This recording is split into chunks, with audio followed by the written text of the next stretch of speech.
مسئلہ سمجھ رہے ہیں کہ ان آیات میں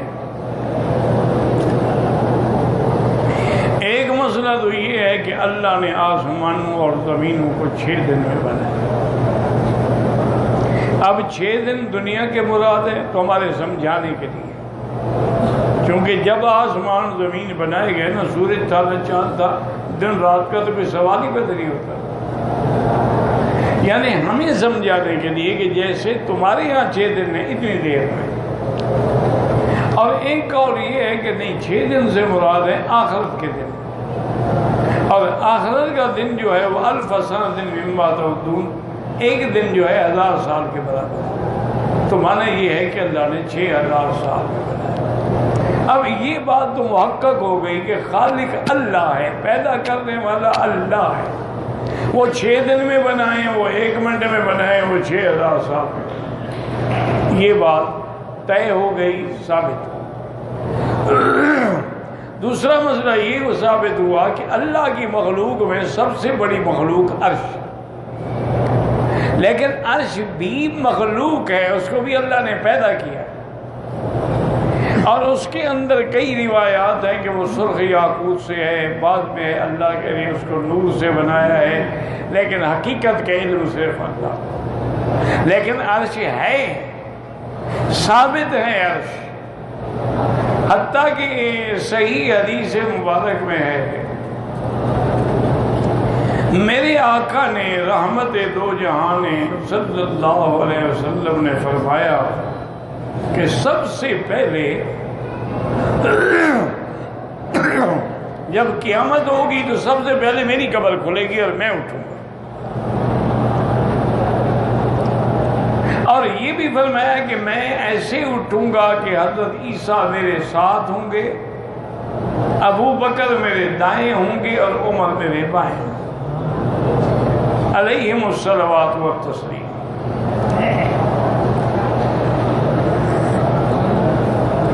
اور فرمایا کہ پھر میں دیکھوں گا کہ موسیٰ علیہ السلام قائم آخذ بساق العرش، کہ موسیٰ علیہ السلام کھڑے ہیں اور عرش کے پائے کو پکڑا ہوا ہے.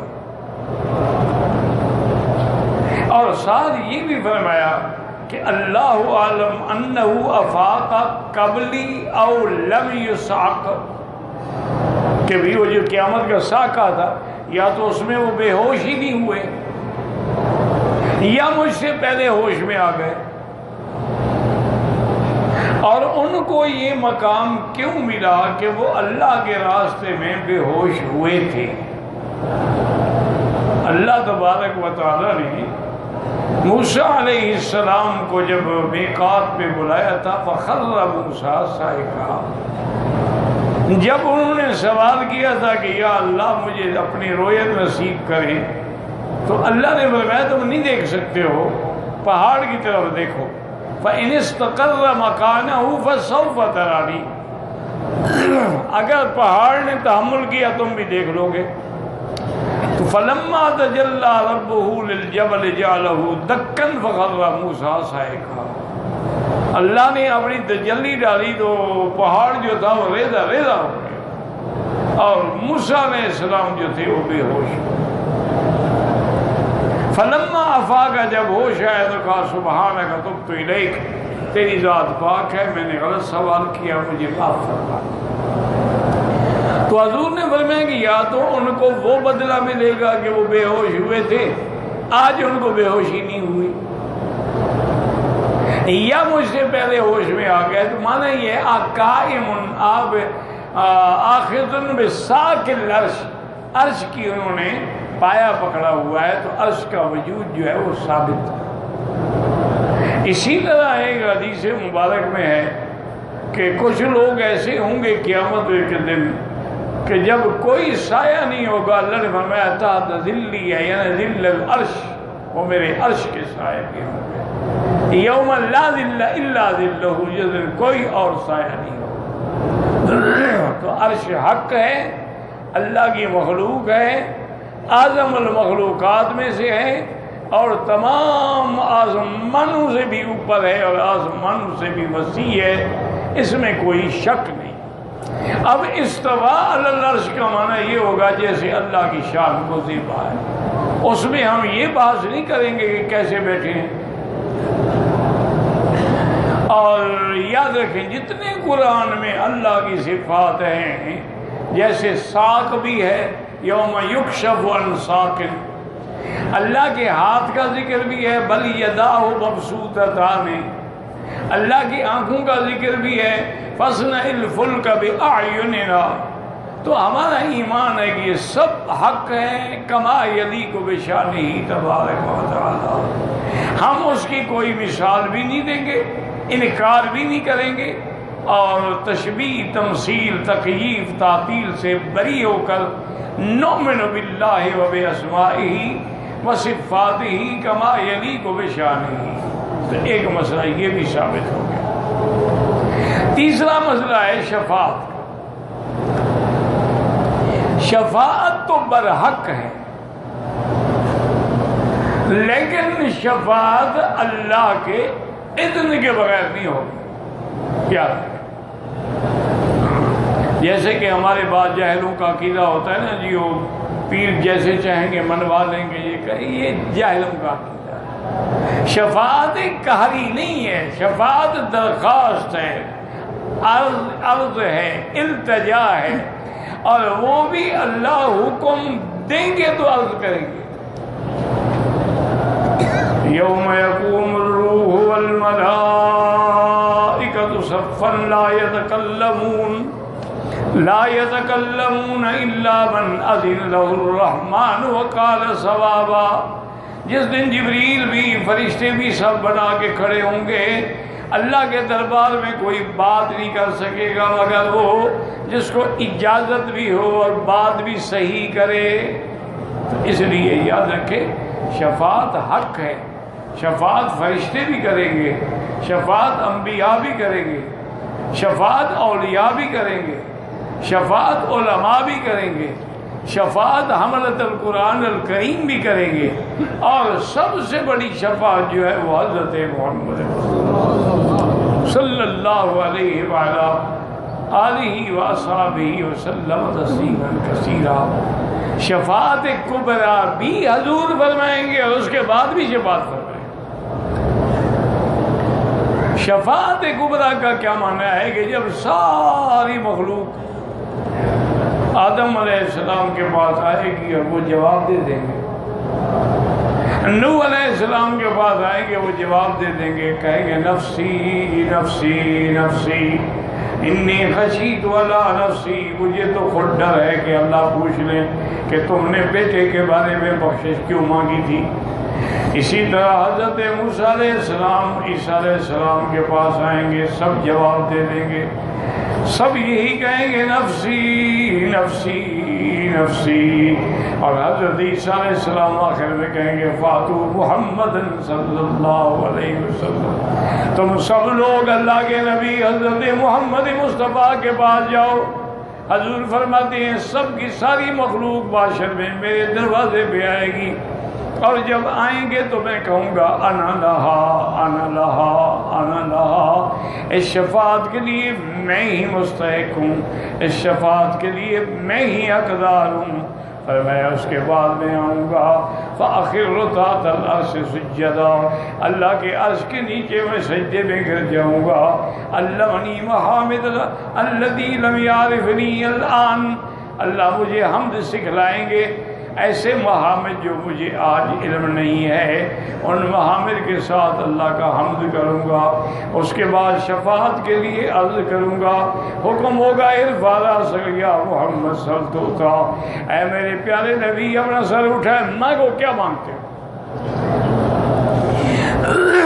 یہ شفاعت کبریٰ ہے، حضور کی ایک شفاعت نہیں ہوگی، حضور تو کئی شفاعتیں کریں۔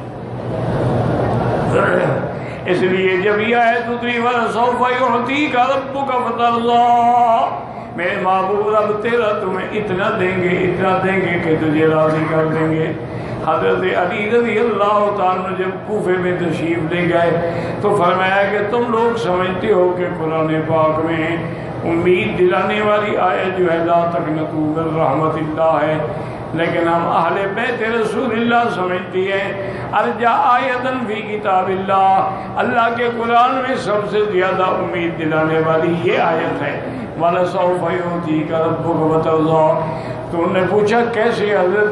آپ نے فرمایا اللہ کا وعدہ ہے کہ حضور کو راضی کریں گے، اور میرا یقین ہے کہ وَلَن يَرْضَىٰ مُحَمَّدٌ، میرا مدنی راضی نہیں ہوں گے اگر ایک بھی امتی جہنم میں پڑا ہوگا۔ تو معنی یہ ہے کہ سب نکلیں گے، اس لیے حضور فرماتے انا اشفع فاشفع فاشفع، میں شفاعت کروں گا ہزاروں نکل جائیں گے، ثم اشفع ثم اشفع حتی یقال لی هل رضیت یا محمد، آخر مجھے اللہ فرمائیں کہ محمد رضی اب راضی بھی ہوئے ہو کہ نہیں؟ تو میں کہوں گا رضیت ربی رضیت ربی رضیت ربی، میں راضی ہوں، لیکن میرا اللہ جہنم میں ابھی بھی کچھ لوگ پڑے ہیں جن کے دل کے اندر ذرے کے برابر بھی ایمان ہے۔ اللہ فرمائے کہ میرا مدنی تیری شفاعت پہ چھوڑ دیا، اب ان کو میں اپنی رحمت سے نکال دوں گا۔ تو لہٰذا یہ مسئلہ بھی سمجھ لیں کہ شفاعت پر حق ہے، لیکن شفاعت کا معنی یہ نہیں کہ جو چاہو کرا لو، اللہ کی مرضی اجازت دے نہ دے۔ اس لیے ہر آدمی آیت کرسی پڑھتا ہے من ذا الذی یشفع عندہ الا بإذنہ، اللہ کے اذن کے بغیر شفاعت نہیں ہوگی۔ اچھا یہ سارے دلائل کے بعد نتیجہ کیا نکلا کہ ذالکم اللہ ربکم، وہی تمہارا رب ہے، اسی کی عبادت کرو، پھر اور کیوں شریک کرتے ہو؟ الیہ مرجعکم جمیعا وعد اللہ حقا انہ یبدأ الخلق ثم یعیدہ لیجزی الذین آمنوا وعملوا الصالحات بالقسط والذین کفروا لهم شراب من حمیم وعذاب علیم بما كانوا یکفرون۔ یخبر تعالی ان الیہ مرجع الخلائق یوم القیامہ، اللہ خبر دیتے ہیں کہ ساری مخلوق قیامت والے دن سب میری طرف لوٹ کے آئیں گے۔ لا یترک منہم احدا حتی یعیدہ کما بدا، کوئی بھی نہیں بچے گا، جیسے اللہ نے پہلے پیدا کیا تھا دوبارہ پیدا کریں گے، سب اللہ کے دربار میں حاضر ہوں گے۔ ثم ذکر تعالی انہ کما بدأ الخلق کذالک یعیدہ، وہ ذات جس نے ابتدا میں مخلوق پیدا کی وہی دوبارہ پیدا کریں گے، تمہیں کیا مشکلات ہیں بھائی؟ وَهُوَ الَّذِي يَبْدَأُ الْخَلْقَ ثُمَّ يُعِيدُهُ وَهُوَ أَهْوَنُ عَلَيْهِ، اللہ کے لیے کوئی مشکل نہیں۔ لیجزی اللہ، کیوں پیدا کریں گے، کیوں جزا ہوگی، کیوں قیامت ہوگی؟ لیجزی الذین آمنوا وعملوا الصالحات بالقسط اے بالعدل والجزاء الاوفیٰ، تاکہ جو لوگ ایمان لائے ہیں ان کو اللہ بدلہ دے۔